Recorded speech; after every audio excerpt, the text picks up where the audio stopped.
ဇလန်းသည်လူတဝက်ငါးတဝက်ဖြစ်သောထူဆန်းသည့်တရဝါကိုကဲတင်ခြင်းမှစတင်သည်ကဲတင်သူများသည်ယင်းကိုရေချိုးကန်ထဲထည့်၍ရေပိုက်ဖွင့်ပေးခဲ့တော်လဲယင်းမှာပြင်းပြင်းထန်ထန်နာကျင်နေစေဖြစ်သည်ယင်းအတွက်လိုအပ်သည်မှာရေချိုးမဟုတ်ဘဲပင်လယ်ရေဖြစ်ကြောင်းသိလိုက်ရသည့်အခါလက်ထဲရှိတထုစားများကိုရေကန်ထဲသို့အကုန်ထည့်လိုက်ကြသည်ခဏအကြာတွင်ယင်း၏အသက်ရှူနှုန်းတည်ငြိမ်သွားခဲ့သည်ရေငန်တက်ကိုထိန်းထားရန်နောက်တစ်နေ့တွင်စားများထပ်ဝယ်ရန်ဆုံးဖြတ်ခဲ့ကြသည်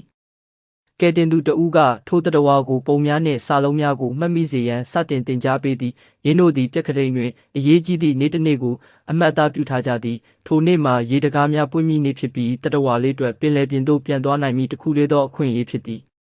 တန်တရားမဖြစ်စေရန်ကဲတင်သူများသည်ပုံမှန်အတိုင်းအလုပ်သွားလုပ်ကြသည်သို့သောထိုတရဝါပျောက်ဆုံးသွားပြီးနောက်အလုပ်ရှင်ကဝန်ထမ်းအားလုံးကိုစတင်စုံစမ်းတော်သည်ဝန်ထမ်းတဦးချင်းစီကိုစစ်ဆေးပြီးတက်ရောက်စာရင်းများကိုကြည့်ရှုတော်လဲထူးခြားမှုမတွေ့ရပေစမ်းသပ်ခံတရဝါကိုခိုးယူသွားသူများမှာတန်ရှင်းရေးသမား2ဦးဖြစ်ကြောင်းသူလုံးဝမတွေးမိခဲ့ပေသူတို့ထွက်မသွားခင်တန်ရှင်းရေးသမားတဦးကသူ့ကြောခိုင်းပြီးလူရုပ်မာဟုလက်မှတ်ပြလိုက်ရာသူပို၍ဒေါသထွက်သွားသည်အိမ်တို့ပြန်ရောက်သောအခါထိုတရဝါကိုရက်ပေါင်းများစွာမနာတမ်းပြုစုခဲ့သောအမှုပညာရှင်သည်မောပန်းလုံးတစ်ဖြင့်အိပ်ပျော်သွားသည်ထိုအချိန်တွင်ဗိုက်စာနေသောတရဝါမှဧခန်းထဲသို့တွားလာသည်အိမ်မွေးကြောင်ကအတန်ပြု၍တတိပေးတော်လဲတရဝါကပြန်လဲဟိန်းဟောက်သည်အမှုပညာရှင်နိုးလာပြီးပြေးသွားချိန်တွင်ကြောင်မှတေဆုံးနေပြီဖြစ်သည်မိမိလုံးမိသည့်အရာကိုသိလိုက်ရသောအခါတရဝါမှထိတ်လန့်ပြီးထွက်ပြေးစဉ်အမှုပညာရှင်၏လက်မောင်းကိုလက်သေးဖြင့်ရှလိုက်မိသည်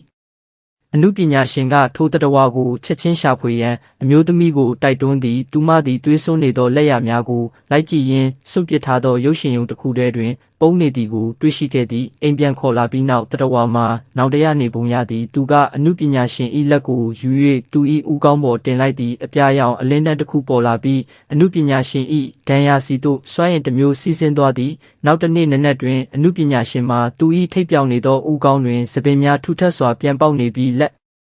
မောင်းမှဒဏ်ရာမှလည်းလုံးဝပျောက်ကွယ်သွားသည်ကိုတွေ့ရှိခဲ့သည်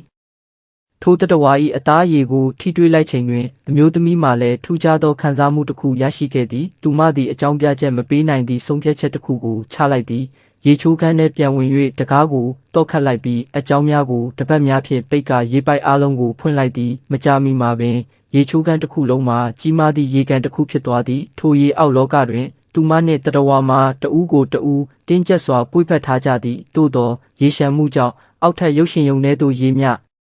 ရိုးစိ